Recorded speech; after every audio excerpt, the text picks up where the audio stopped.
Welcome back to the channel, my little piglets, the place where we dip our moist snouts into the trough of current affairs and politics. Today we ponder whether Islamic groups should be dictating terms in our country, with Alison Pearson from The Telegraph. Before I read out her article in full, which I've linked below, I'd like for you to subscribe to this channel, to like this video, and to oink to your heart's content in the comments section below. And if you don't, piglets, you know what will happen. No swill for you from mummy at tea time. Also, before I begin, I realise I'm dressed up as a pig. I'm not trying to be horrible or anything like that for any particular bloody reason. It's just the fact that this is called Fat Pig News. And I dress up as a pig because some of the things I say, you're not allowed to say anymore, because we live in an Orwellian censored society. Okay? So stop being so bloody offended all the time. So anyway, without further ado, let's go. The local and mayoral elections turned out to be shocking in a way few had anticipated, but which could well mark a critical crossroads in the history of our democracy. Count Binface, who claims to be a 5,072-year-old intergalactic space warrior, won himself a very creditable 24,260 votes in London on the back of a pledge to cap the price of croissants. Something this pig is 100% in agreement with. Defeat fascism and award Grade 1 listed status to Claudia Winkleman's fridge. Sorry, Claudia, it's empty now. At least Binface, who wears a dustbin on his head and came 9th in a race won for the third time by the useless Sadiq Khan, belongs to a recognisable strain of Britishness. He was only having a bit of fun, gently sending up the electoral process that has generally served us well. If only the same could be said for one Mothin Ali, who won the Gipton and Harehills ward in Leeds for the Green Party. In a notably bellicose victory speech, a 42-year-old accountant and mufti, or an Islamic jurist, who was wearing traditional dress, yelled that people were fed up of being let down by a Labour council. This, he declared, fist in the air, was a win for the people of Gaza. What about the people of East Leeds, who don't have a blinking clue about Gaza or Rafah? Is that the tennis bloke? But are worried about stuff like unsolved burglaries, the lack of affordable nursery places, and soaring council tax. You can forget about those British priorities. Mr. Ali, passionate about the community well-being, according to party publicity, preferred to stoke religious and ethnic tensions. "We will not be silenced," he bellowed. "We will raise the voice of Gaza. We will raise the voice of Palestine. Allahu Akbar." Behind him, his supporters, apparently almost all Muslim men, save for one absurd gurning green woman with short red hair, on day release from Extinction Rebellion no doubt, unfurled the Palestinian flag, echoing his cry, Allahu Akbar, which is God is great. For anyone who cares about the future of our country, it was a horrible sight. I admit I had a visceral reaction. Who the hell were Mothin Ali and his entourage to turn a local election into a referendum on a land thousands of miles away over whose fate a Leeds city councillor has zero influence? And on a political occasion, by custom strictly secular, why defiantly shout a religious slogan that is, unfortunately, more familiar to the British people as the death cry of terrorists? This aggressive and altogether alien spectacle confirmed that the creed of multiculturalism, all cultures to be celebrated as long as it's not British culture, unlucky my fellow lovely British gammony piglets, is rapidly imploding. Politicians of all stripes, who may be starting to suspect that they have created a monster they cannot control, tell the children to play nicely, cross their fingers, call anyone who objects far right, and pray that everything will be fine. It won't. In another northern war, the victory ceremony looked as though it was taking place in rural Pakistan, with two men turning up on horseback, according to a video circulating online. Again, as far as I could see, no Muslim women were present. When we talk about the importance of assimilation, we assume it means the immigrants assimilating into the British way of life. Silly us. Too late. We now see it's the other way round. Several fraught things are going on here. None of them good news for the United Kingdom, which, Northern Ireland apart, has done a pretty fair job of averting sectarian voting or violence. Angered by Sir Keir Starmer's initial refusal to take sides against Israel after the Hamas massacres of October 7th, he has since called for a humanitarian ceasefire. Thousands of Muslim voters shifted their support to the Greens and George Galloway's Workers' Party of Britain. Bizarrely, a pressure group best known for campaigning to preserve the environment and creating bridges over A roads, for confused otters suddenly finds itself acting as an umbrella for Islamist hotheads and trans activists. Very much looking forward to the Green Party conference where the two groups meet. Cue Labour panic. Seats were lost last Thursday to candidates who ran on a Gaza ticket. Support plummeted in areas with high Muslim population. Instead of holding the party line and telling Islamist activists to get back to their box, Sir Keir, Shadow Health Secretary Wes Streeting and majority of Labour MPs placed a bulk order for olive branches and white flags. Something that I'm afraid the Conservative Party, and in a future video we'll talk about the Reform Party, will probably also be ordering. The Labour leader vowed to restore trust. Streeting said he would not disrespect Muslims by pretending we haven't heard the message. We're going to do as we did over the last 4 years when people sent us difficult messages at the ballot box, which is to listen, to reflect and to learn.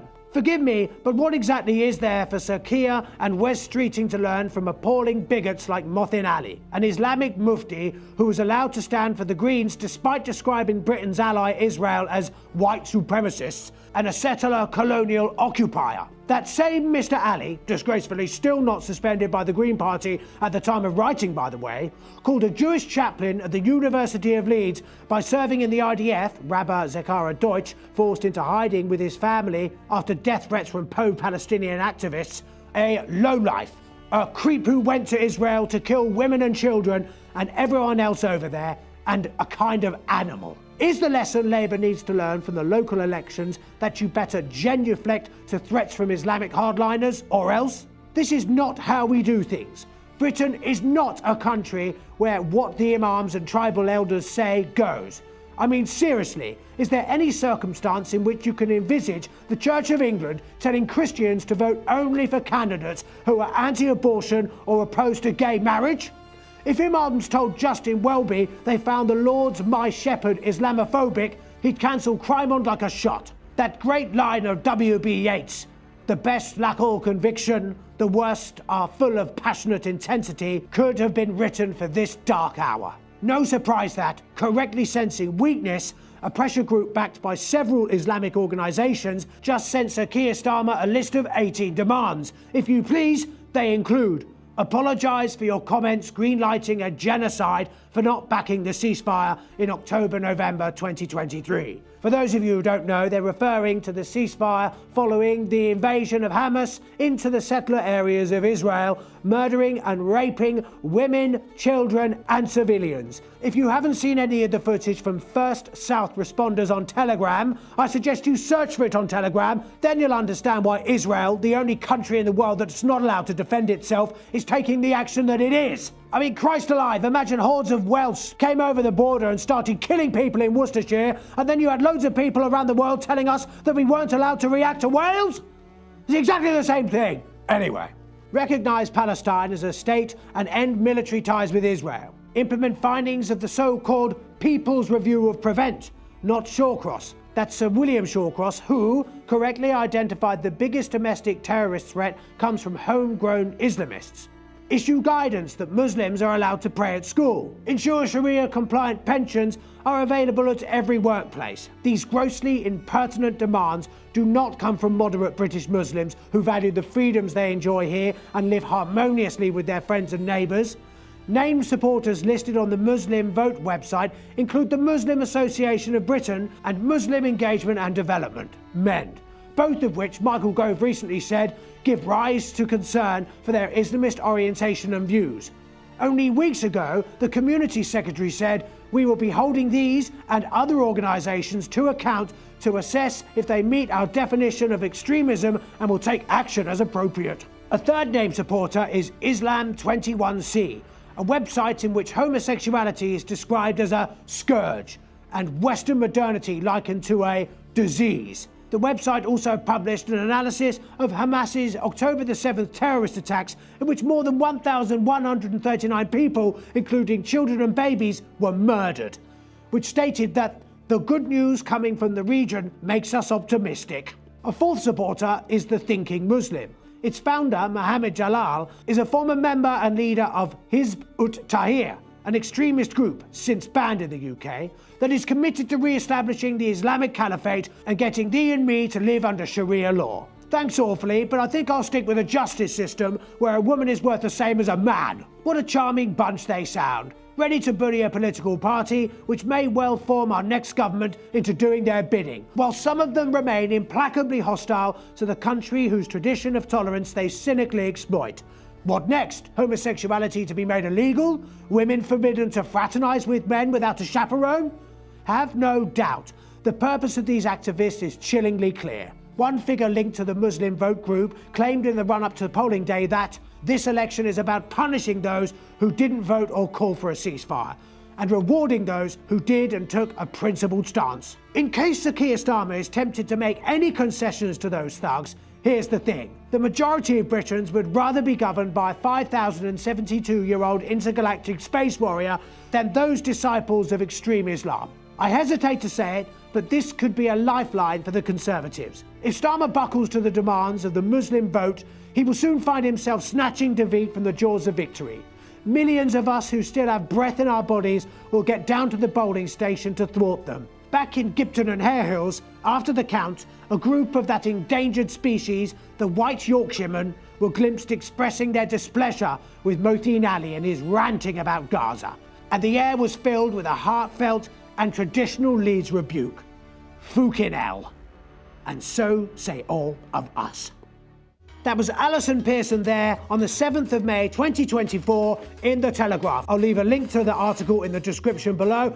Alison, I'm sure you won't mind this lovely old pig telling you what a fine sow you are. I look forward to reading more of your fantastic articles in The Telegraph in the future. In the meantime, piglets, bang a trotter on the subscribe, bang a trotter on the like, and put a like in the comments below as to what you think, and share this video with your other friendly piglets. Until then, toodle pip, and remember, trotters up!